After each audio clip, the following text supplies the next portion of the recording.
Fala galera, tudo bem com vocês? Então bora lá para mais uma videoaula de ciências com a professora Raquel. Na aula de hoje nós falaremos sobre a reprodução sexuada e a reprodução assexuada. Bora? Para quem quiser acompanhar, nós estamos na página 16 do livro de ciências do quarto bimestre.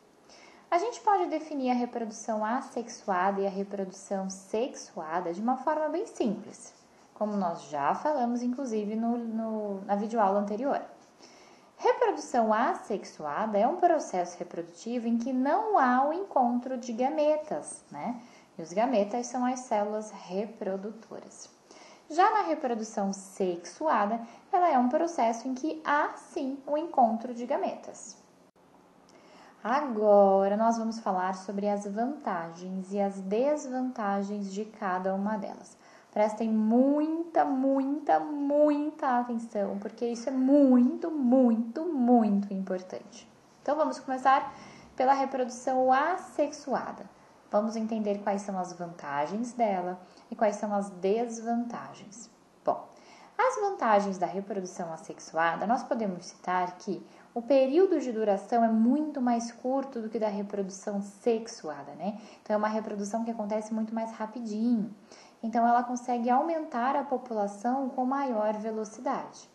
Segundo ponto, não há gasto de energia na produção de gametas, né? Não tem gametas, portanto, você não tem gasto energético produzindo-os. E não há necessidade de busca e de competição por um parceiro. Esse item, pessoal, a gente também consegue economizar energia. Para o indivíduo buscar, procurar, competir por um parceiro, isso demanda uma energia muito grande, tá? Eles brigam, inclusive, né? Às vezes o macho chega até a morrer numa briga, numa competição por conta de uma fêmea, né? Então, no caso de uma reprodução assexuada, ele não corre esse risco. Mas tem o outro lado. Então, a reprodução assexuada, ela tem uma desvantagem bastante importante. Qual é a sua desvantagem? Não há variação genética, tá? Então, os descendentes oriundos de uma reprodução assexuada, né, não terão essa variação genética, o que vai promover a repetição de falhas genéticas, possibilitando a redução de indivíduos e até mesmo o fim da população. E agora vamos falar da reprodução sexuada. Primeiro vantagens, depois desvantagens. Prestem atenção também. A vantagem, com certeza, é justamente o contrário, né, da reprodução assexuada. Nós teremos, sim, a variabilidade genética. Então, dessa maneira, a gente consegue aumentar as chances de ocorrer mutações, que, consequentemente, vão proporcionar o surgimento de novas características, né, de características de uma melhor adaptação, permitindo a perpetuação da espécie. Já nas desvantagens, nós teremos um período maior de desenvolvimento, né? Vai promover um menor crescimento da população. Então, enquanto a reprodução assexuada ela ocorria de maneira muito mais rápida, claro que a gente não vai ter isso aqui. Então, ela vai necessitar de mais tempo para que ocorra o desenvolvimento do embrião. Existe um grande gasto energético na formação dos gametas. Se a gente comparar com a reprodução anterior, né, a gente vai precisar produzir, formar os gametas. E existe essa necessidade de encontrar um parceiro, né, que demanda tempo, que demanda energia, tá bom? Então, precisa também de um parceiro. Agora, pessoal, a gente vai novamente recordar o conteúdo que foi estudado no 7º ano, que vocês trabalharam com todos os filos, né, os reinos dos seres vivos, né, isso vocês viram no 7º ano, a gente vai recordar um pouquinho. Então, vejam, em relação aos vegetais, nós tínhamos dois grupos que não possuíam sementes, nem flores e nem frutos. E eles apresentavam uma fase sexuada e uma fase assexuada no seu processo reprodutivo. Inclusive, pessoal, ter uma fase sexuada e uma fase assexuada faz com que a gente chame esse processo, né, de alternância de gerações. Então, quando a gente tem aí esses dois tipos de reprodução, tá? De quem que a gente está falando? Quais são esses grupos vegetais que não têm nem sementes, nem flores, nem frutos? Estamos falando das briófitas e pteridófitas. Vocês se lembram desse nome?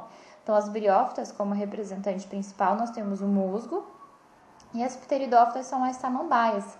Esses dois são os primeiros grupos vegetais, né? E aí, os seguintes grupos são as gimnospermas e as angiospermas, são vegetais mais evoluídos, né?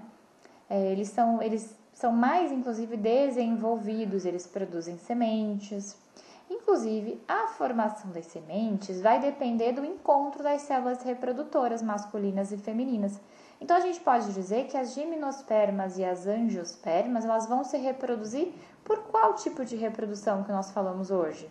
Pela reprodução sexuada, né? Então, se a gente está dizendo, estou afirmando que haverá o encontro das células reprodutoras masculinas e femininas, estamos falando de uma reprodução sexuada.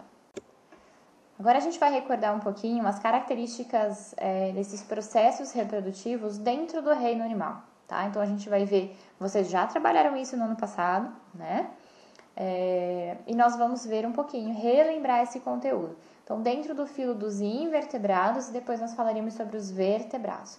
Existe, claro, uma grande variedade e diferentes formas de reprodução. A gente vai ver um pouquinho sobre cada uma delas. Então, a gente vai começar com o filo dos poríferos, cujos representantes são as esponjas. Elas podem se reproduzir assexuadamente ou sexuadamente, tá? No caso da reprodução assexuada, elas vão fazer através do brotamento, que a gente já até falou na videoaula passada. Então, nasce aquele brotinho, né, aquele cotoquinho e vai formar um novo indivíduo. Depois, o filo dos selenterados. Quem são os selenterados? São os corais, as águas-vivas, as caravelas, né? Elas também podem fazer a reprodução assexuada ou sexuada. E nesse caso, pessoal, os selenterados, algumas espécies têm alternância de gerações. O que quer dizer isso? É uma forma de reprodução em que ocorre via assexuada. Então, uma fase dessa reprodução será assexuada e a outra fase será sexuada.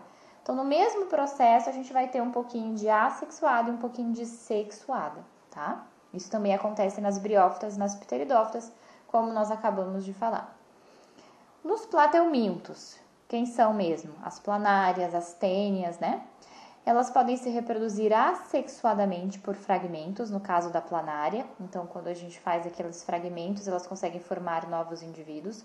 E também podem se reproduzir sexuadamente. E alguns indivíduos também são hermafroditas, né? Então, eles têm, no caso da planária mesmo, eles têm os dois sexos, né? Sexos no mesmo indivíduo, tá? No caso do filo dos nemateumintos, quem são? As lombrigas, elas se reproduzem sexuadamente. Então, haverá um encontro de espermatozoide e do óvulo. Os anelídeos, quem são os anelídeos? As minhocas, as sanguessugas. Elas podem se reproduzir sexuadamente, tá bom? Só que aí vai ter uma diferença. Algumas espécies dentro dos anelídeos, eles podem ser monóicas ou podem ser dioicas. Vocês se lembram dessas duas palavrinhas? A gente não falou na aula passada, mas vocês já aprenderam. Então, veja, mono é de um, dioica, né? Di é de dois. Oica vem de casa. Então, quando a gente está falando monóica, eu estou dizendo que eles têm uma casa para os sexos. Então, é um indivíduo hermafrodita, tá? Apenas uma casa para os sexos. Dioica é quando ela tem sexo separado, né? É o caso do ser humano, por exemplo. Cada indivíduo vai apresentar um sexo diferente. Monóica é quando ela é hermafrodita. Então, no caso dos anelídeos, existem espécies que são monóicas, que são hermafroditas, e espécies com sexo separado. Os moluscos, quem são mesmo? Os polvos, as lesmas, o caramujo, né, a lula, também vão se reproduzir sexuadamente. E assim como os anelídeos, também existem espécies monóicas, hermafroditas, né, e dioicas com sexos separados. No filo dos artrópodes, quem são seus representantes? A borboleta, a formiga, a aranha, o escorpião, né, a joaninha. Eles se reproduzem pelo processo da reprodução sexuada, tá bom? Haverá, então, um encontro entre o espermatozoide e o óvulo. E nos equinodermos, vocês se lembram quem são eles? A estrela do mar, o ouriço do mar, vão fazer a reprodução também sexuada, tá? E agora vamos entrar no grupo dos vertebrados. Até agora nós falamos dos invertebrados. No caso dos vertebrados, peixes, anfíbios, répteis, aves e mamíferos, salvo poucas exceções, são animais que fazem reprodução sexuada e são dioicos, ou seja, sexos separados, tá bom? Se reproduzindo sexuadamente. Bom, pessoal, sem tarefa por hoje também, ficaremos por aqui. E até o próximo vídeo. Tchau!